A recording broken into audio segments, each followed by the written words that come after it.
Well, I want to start off by, again, giving our condolence, me personally and the city, to the Godwin family.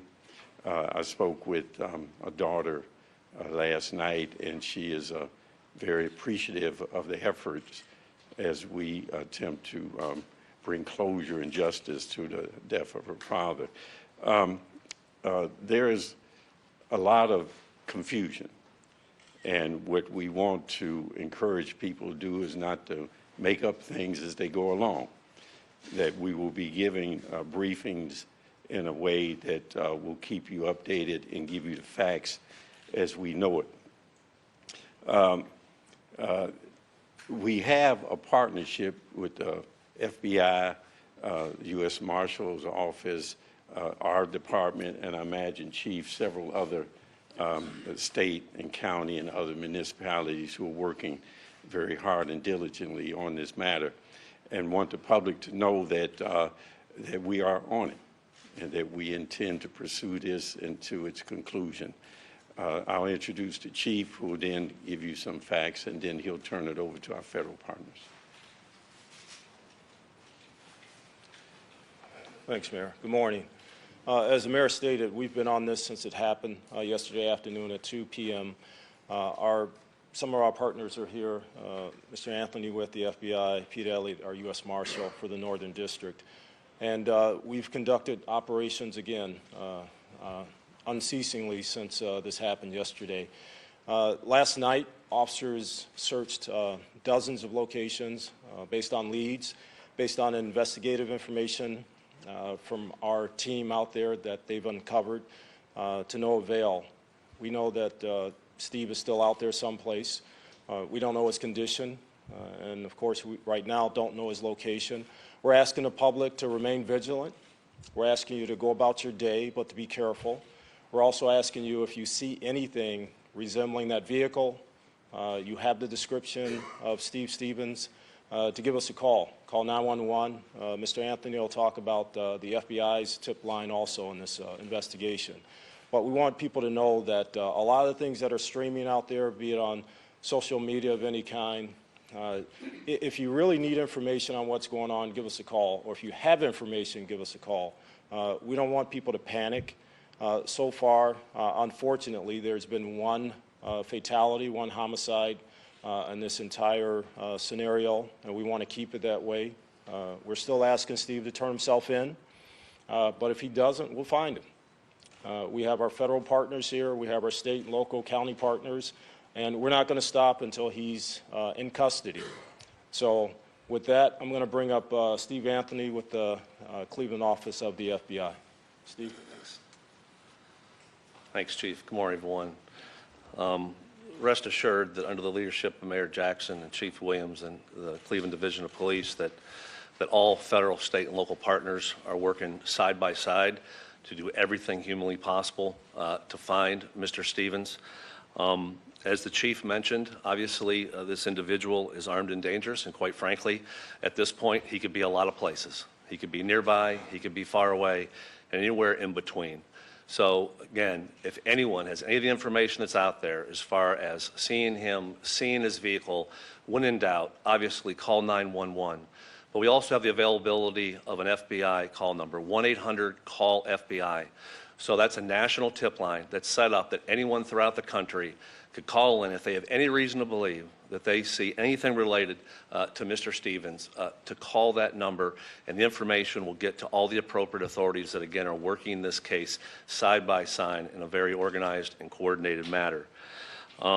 Also, recently, in an effort to get the information out there, and again, you all are doing a great job of getting anything and everything out there on the billboards throughout Ohio and throughout the contiguous states. We're going to have information up about Mr. Stevens, his picture, his description, his vehicle, again, to plead with the public. If they see something, obviously say something and make that call either to 911 or call FBI.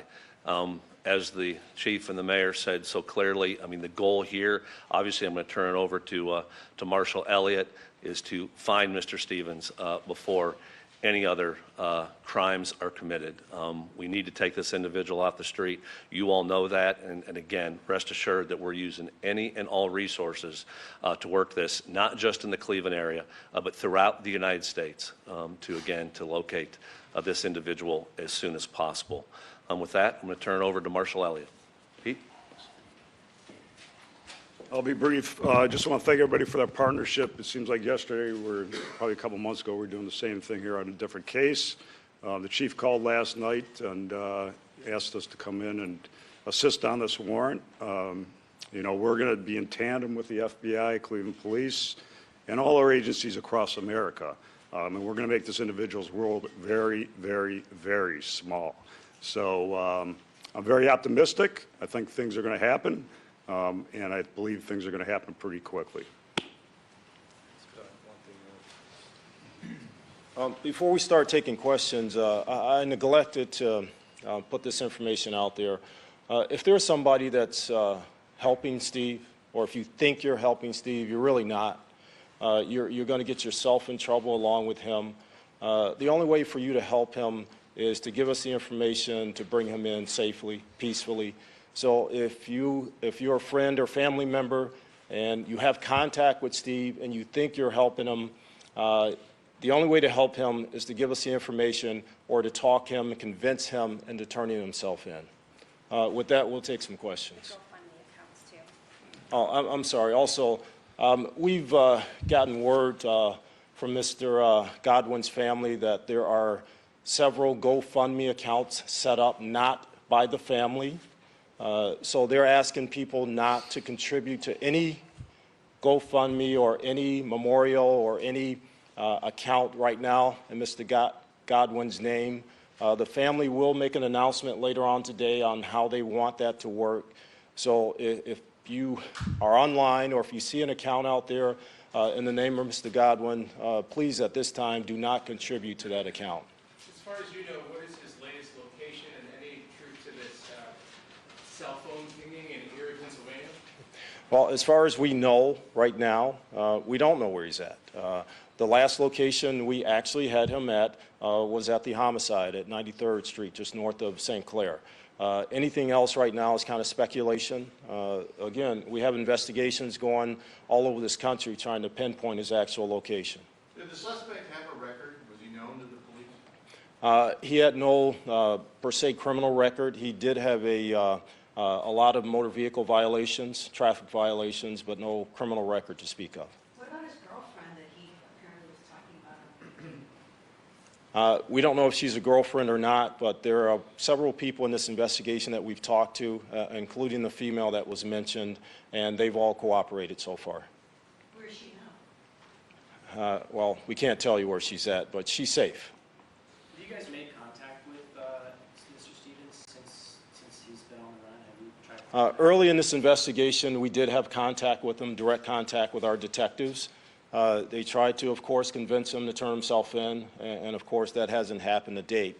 So again, we're asking the public's help in finding this guy. We know he's out there someplace. We talked to him via cell phone, yes. He seems calm, cool, and collected, and at least get ready for the murder. Did your detectives say anything about his mindset? No, I haven't talked to the detectives to that extent about his mindset. Obviously, he's got deep issues, and whether he was calm or not, he committed a heinous crime in this city, and we want to get him off the streets as soon as possible. How is his family reacting? Are they helping you at all? We've talked to the family. We haven't had anybody try to obstruct us in this investigation so far, and that's why I want to make sure people understand to aid a felon is a felony crime.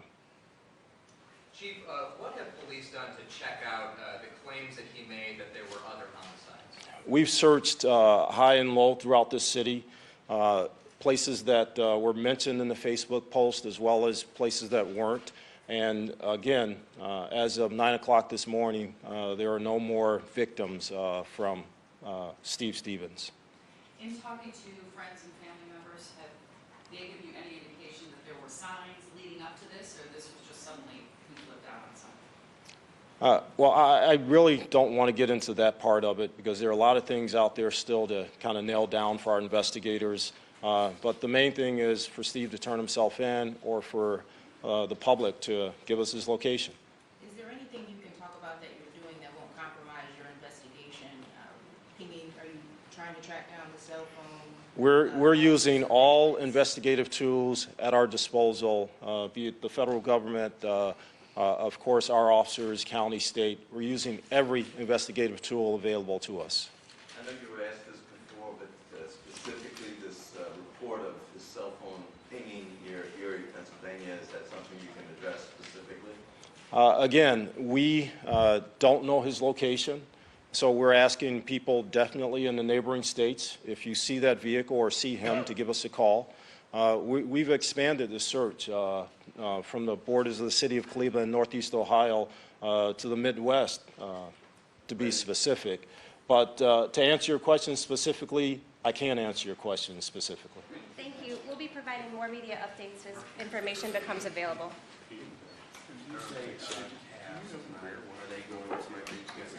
We have all the security parameters in place for the Cavs games that we normally do and things above that. So everybody will be safe coming to the Cavs game tonight. Thank you. Thank you.